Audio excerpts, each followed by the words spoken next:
পৃথিবীতে 2.3 বিলিয়ন খ্রিস্টান, 2 বিলিয়ন মুসলিম, 1.1 billion Hindu, 500 million বৌদ্ধ এবং 15 মিলিয়ন ইহুদি আছে।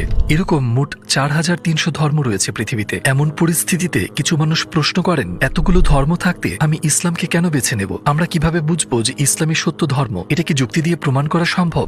একে আমরা দার্শনিক দেকার্তের খুব মজার একটা কৌশলের সাহায্যে প্রমাণ করব। এর নাম হলো দেকার্তের সংশয়বাদ। সংক্ষেপে বললে তিনি বলছেন, ধরা যাক আপনার আপেল ভর্তি একটি ঝুড়ি আছে। আপনি ঝুড়িতে হাত ঢুকিয়ে একটি তাজা আপেল বের করে নিলেন। যখন আপনি আবারও ঝুড়িতে হাত দিলেন এবং এইবার যদি একটি পচা আপেল হাতে আসে, পচা আপেলগুলো বেছে ফেলে দিতে হলে একটা একটা করে আপেল হাতে নেবেন না। কোন আপেলটা তাজা আর কোনটা নয় সেটা দেখতে যাবেন না, বরং পুরো ঝুড়িটি খালি করে নিয়ে এরপর একে একে ভালো আপেলগুলো ঝুড়িতে রাখতে থাকুন। আজকের ইস্যুতেও একই কৌশল অবলম্বন করা যাক। আমি বলতে চাইছি, একে একে 4300 ধর্মকে যাচাই করা কি সম্ভব? আমার তো মনে হয় না। আমরা মহাবিশ্বে ছড়িয়ে থাকা সূত্রগুলোকে যুক্তি আর কার্যকরণ দিয়ে বোঝার চেষ্টা করি। একটি সত্য ধর্মে কি কি শর্তাবলী থাকা উচিত সেটা নির্ধারণ করা যাক। এই সূত্রগুলো দিয়ে আমরা একটি প্রশ্নের সরাসরি উত্তর খুঁজব, কেন ইসলাম?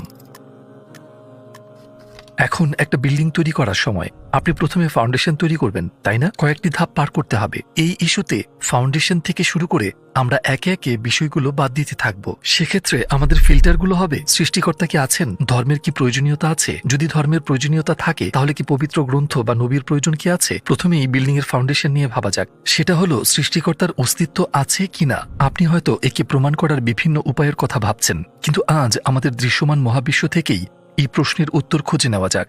এখন আমি যে উদাহরণটা দিতে যাচ্ছি সেটা বুঝতে হলে একটু মন দিয়ে শুনুন। পদার্থবিজ্ঞান বলে, যদি কোনো কাজ সম্পন্ন হয় তাহলে সেই কাজ করতে পারার জন্য অবশ্যই একটি শক্তির অস্তিত্ব আছে, যে একজন সৃষ্টিকর্তা আছেন যিনি আমাদের বোঝেন। কাজটি করার জন্য তার যথেষ্ট শক্তি থাকতেই হবে। যেমন আমি যদি একটি শিশুকে প্লেন ঠেলতে দেখি, আমি অবশ্যই তখন এর পেছনে অন্য কাউকে খুঁজব, যেহেতু সেই শিশুর পক্ষে এই কাজ সম্ভবই নয়। আমি বরং বলবো প্লেনটি সরানোর পেছনে একটা যান্ত্রিক পদ্ধতি বা এরকম কিছু আছে। এমনকি আমি যদি স্বচক্ষেও দেখি যে শিশুটি প্লেনটিকে ঠেলছে, আমার মন তাৎক্ষণিকভাবে বলবে শিশুটির প্লেন সরানোর মতন যথেষ্ট শক্তি নেই।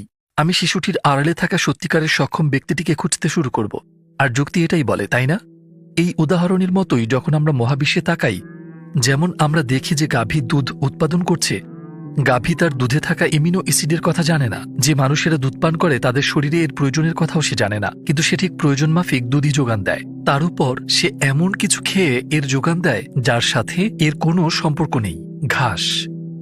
আমরা যদি অন্যভাবে দেখি, উৎকৃষ্ট মানের মধু তৈরির পেছনে আমরা বিষধর মৌমাছিকে সব পরিশ্রম করতে দেখি। মধু তৈরির সময় এতে থাকা উপাদানের কথা মৌমাছি জানতে পারে না। আবার মৌমাছির শরীর, এর কোষ, কিন্তু যারা এই মধু খাবে তাদের প্রয়োজনের কথা জানে না, কিন্তু তার তৈরি মধু মানুষের রোগ মুক্তিতে ভীষণ কার্যকরী। আমরা এবার ঘাড় ঘুরিয়ে অন্যদিকে তাকাই। আমরা দেখি শুকনো, বিস্বাদ, রঙহীন